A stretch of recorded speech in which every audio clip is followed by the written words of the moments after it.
Bismillahirrahmanirrahim. Assalamualaikum warahmatullahi wabarakatuh.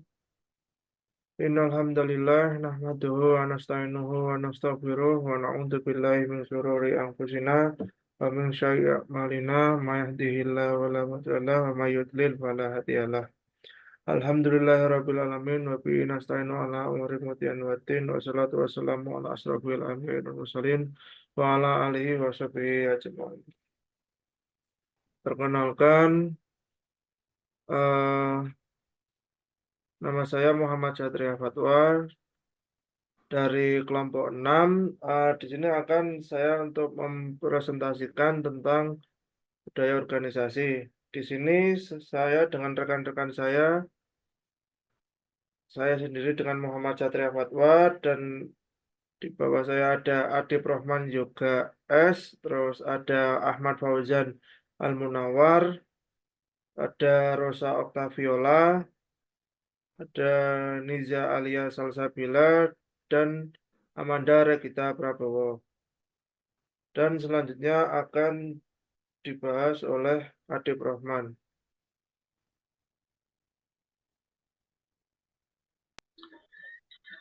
Oke, yang pertama ada masalah yang diangkat dalam artikel. Budaya organisasi telah lama dianggap sebagai sarana penting bagi perusahaan untuk mengintegrasikan proses internal serta beradaptasi dengan kondisi lingkungan eksternal budaya. Sedangkan organisasi di Cina merupakan sebuah konteks di mana perusahaan-perusahaan memiliki struktur kepemilikan yang berbeda dan perbedaan-perbedaan yang sesuai dalam sistem manajemen. Selain itu, reformasi ekonomi pasar di Tiongkok telah melahirkan perusahaan-perusahaan dengan 3 jenis kepemilikan berbeda.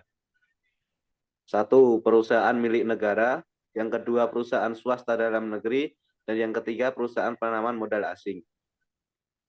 Permasalahan yang dibahas dalam artikel ini terkait budaya organisasi yang bervariasi antara perusahaan dengan struktur kepemilikan yang berbeda, serta kinerja perusahaan atau sikap karyawan seperti yang diamati di dalam perusahaan-perusahaan Amerika Serikat.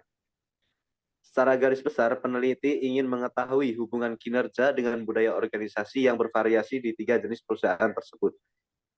Dan dilanjutkan oleh teman saya, Ahmad Fauzan.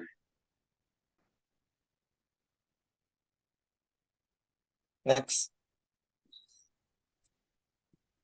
Dan peneliti menemukan 3 studi di antaranya. Yang pertama, studi pertama menggunakan pendekatan induktif untuk mengidentifikasi dimensi budaya dan menemukan 5 dimensi umum di berbagai jenis perusahaan.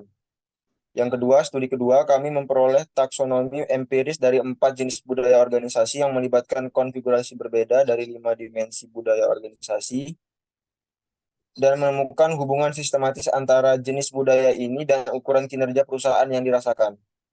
Yang ketiga, studi ketiga mengkonfirmasi hubungan antara tipe budaya organisasi dan sikap manajer menengah. Saran ditawarkan untuk penelitian masa depan yang membangun dimensi budaya organisasi dan jenis budaya yang diperkenalkan dalam penelitian ini. Selanjutnya akan dilanjutkan oleh teman saya. Selanjutnya ada research context and conceptual background.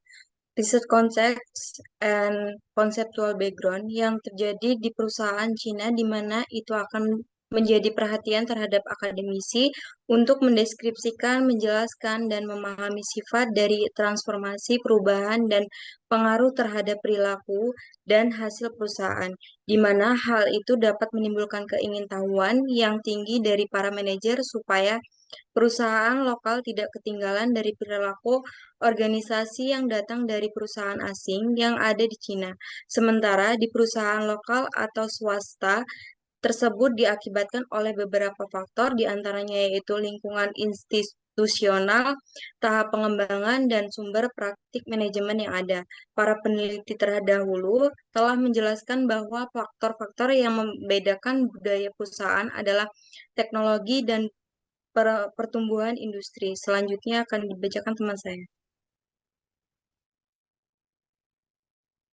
Budaya organisasi bersifat holistik, ditentukan secara historis dan terstruktur secara sosial, serta melibatkan keyakinan dan perilaku budaya ini ada di berbagai tingkatan dan manifestasikan dirinya dalam berbagai fitur kehidupan organisasi.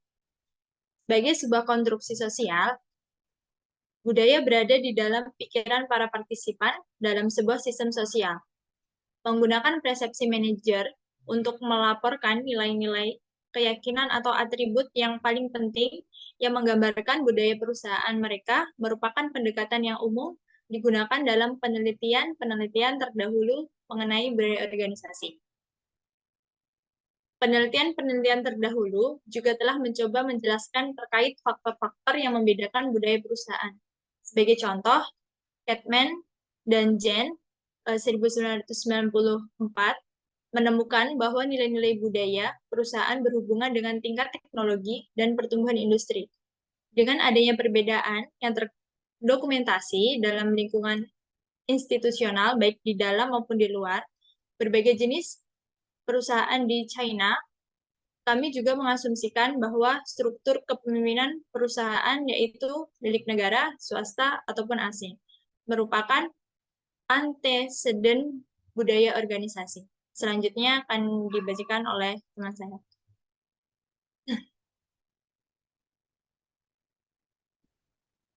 Hasil artikel.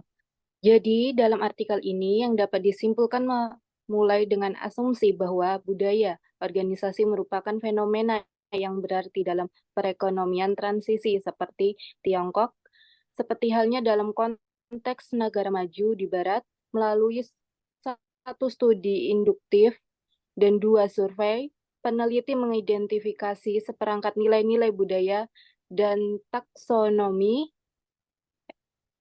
empiris dari 4 jenis budaya yang tampaknya sesuai dengan tipologi teoris budaya.